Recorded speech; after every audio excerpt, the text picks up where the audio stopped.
Hello friend, आज हम एक कुंडली का विश्लेषण करते हैं। ये एक बालिका की कुंडली है और जिससे उसके विषय में कुछ प्रकाश डालने की कोशिश करते हैं। ये कुंडली मिथुन लगन की है क्योंकि ये लगन कुंडली है और इस कुंडली के केंद्र में 3 अंक लिखा हुआ। 3 अंक का मतलब मिथुन राशि हुई। चूँकि ये लगन कुंडली है इसलिए इसकी लगन भी मिथुन ही हुई।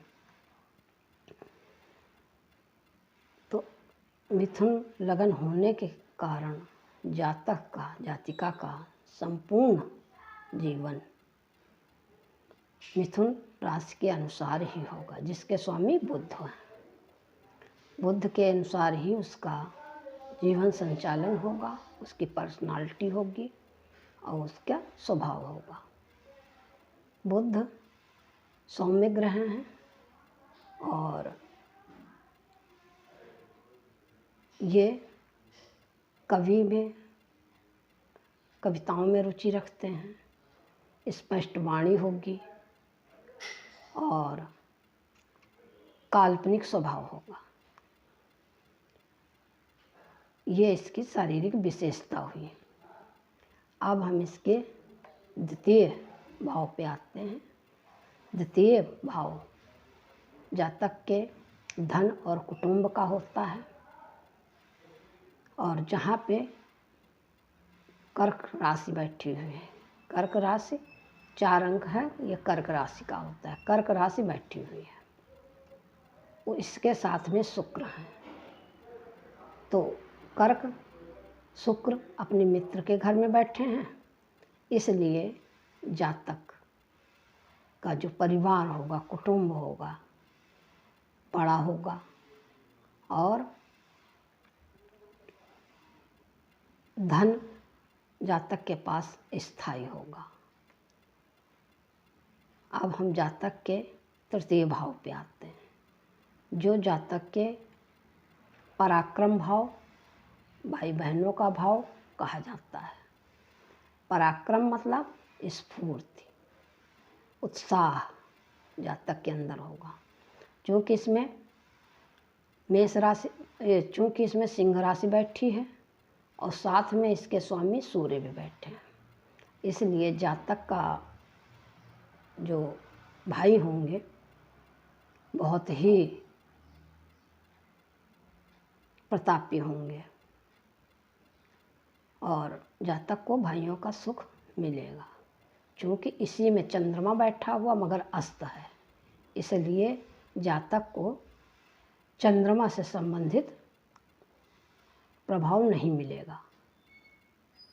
मतलब जातक के भाइयों में भावनाएं कम होंगी। अब हम जातक के चतुर्थ भाव की चर्चा करते हैं।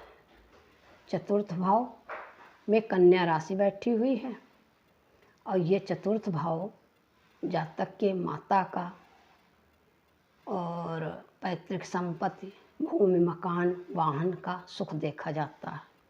इसमें बुध बैठे हुए हैं मगर बुध कम अंश में बैठे हुए हैं, इसलिए जातक की माँ का व्यवहार विवेकपूर्ण होगा और उनके साथ उनकी माँ की ज़्यादा अच्छी पटरी खाएगी। अब हम जातक के पंचम भाव पे आते हैं। पंचम भाव जातक के शिक्षा, धर्म, संतान आदि देखते हैं, जिसमें शुक्र बैठा हुआ है। जिसमें तुला राशि बैठी हुई है। तुला राशि के स्वामी शुक्र होते हैं और केतु इनके स्वामी होते हैं, इसलिए इनके पहली संतान कन्या होगी और कन्या होगी मगर उसको इनसे उस कन्या से इनको परेशानी होगी, कन्या से इनको सुख कम मिलेगा। अब हम जातक के छठे भाव पे आते हैं। छठा भाव रोग का और शत्रु का, कर्जे का भाव होता है। छठे भाव में वृश्चिक राशि बैठी हुई है जिसके स्वामी मंगल है। तो जातक के जो शत्रु हैं बहुत ही इनके जीवन में उथल पुथल मचाएंगे और इनके रोग भी पित्त से संबंधित होंगे। बुखार है, टाइफाइड है, पित्त है, लिवर है, ऐसी बीमारी इनको हो सकती है। अब हम जातक के सातवें घर पे आते हैं। सातवां भाव जातक के पत्नी है तो पति का भाव है, और अगर पति है तो उसके पत्नी का घर होता है। तो सातवें भाव में बृहस्पति बैठे हुए हैं। बृहस्पति की राशि धनु बैठी हुई है। तो इससे ये ज्ञात होता है कि इनका जो जीवन साथी होगा बहुत ही आध्यात्मिक और विवेकपूर्ण गृहस्थी चलाएगा और सामाजिक होगा। अब हम इनके आयु भाव पर आते हैं। अल्प होती हैं। यहाँ शनि बैठे हुए हैं। शनि चूँकि वक्री हैं इसलिए इनके जीवन में उतार चढ़ाव आता रहेगा, अल्पे भी आती रहेंगी। अगर उनका शांति पाठ करा लिया जाए तो जातक की लंबी उम्र होगी। अब हम जातक के भाग्य भाव पर आते हैं। नवां भाव भाग्य भाव कहा जाता है, धर्म का भाव कहा जाता है, मगर इसमें कुंभ राशि बैठी है जिसके स्वामी शनि है। तो जातक का भाग्य उसके कर्मों के अनुसार बनेगा। जातक जितनी मेहनत करेगा उतना ही उसको फल मिलेगा। अब हम जातक के कर्म भाव पे आते हैं। कर्म भाव पे मतलब कैरियर है, व्यवसाय है। जातक कैसा व्यवसाय चुनेगा इसको हम जानने की कोशिश करते हैं। इसके 10वें भाव पे मीन राशि बैठी है और गुरु भी अपनी राशि के उच्च में बैठे हुए हैं, उच्च होकर बैठे अपनी राशि में बैठे हुए हैं। इसलिए जातक अध्ययन अध्यापन का व्यवसाय चुनेगा, या तो वो टीचर होगा और या तो वो धार्मिक होगा, गुरु को मानने वाला होगा, किसी धर्म का अनुयायी होगा। उससे वो अपना जीविका चलाएगा। अब हम जातक के 11वें भाव पे आते हैं। 11वां भाव जातक के आय का होता है। क्योंकि आय भाव में राहु बैठा है जो 20 अंश पे बैठा है और उसके संतान भाव को देख रहा है। संतान भाव पे उसकी दृष्टि पड़ रही है। तो एक तरफ जातक को संतान का कष्ट होगा, दूसरी तरफ वो बचत भी नहीं कर पाएगा और कल्पना में खोया रहेगा। अब हम जातक के 12वें भाव पे आते हैं। 12वां भाव जातक का खर्चा का भाव होता है, व्यय भाव होता है और इसी को मोक्ष भाव कहा जाता है।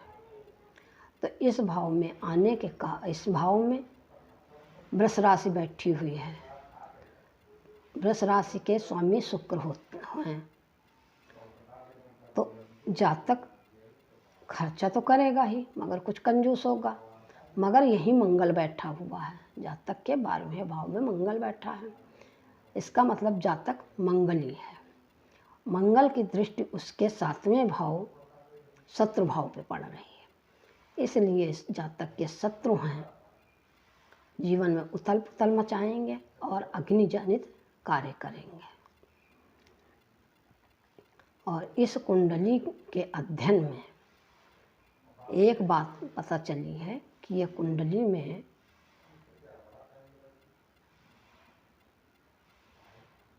इस कुंडली में कि भद्र योग का निर्माण हो रहा है। तो जातक बहुत ही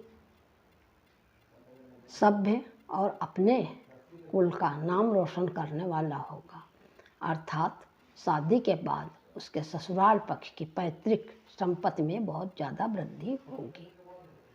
और जातक का गुरु चूँकि वक्री है, इसलिए गुरु के द्वारा कुछ उसके जो व्यवसाय में बाधा आ सकती है, मगर इसका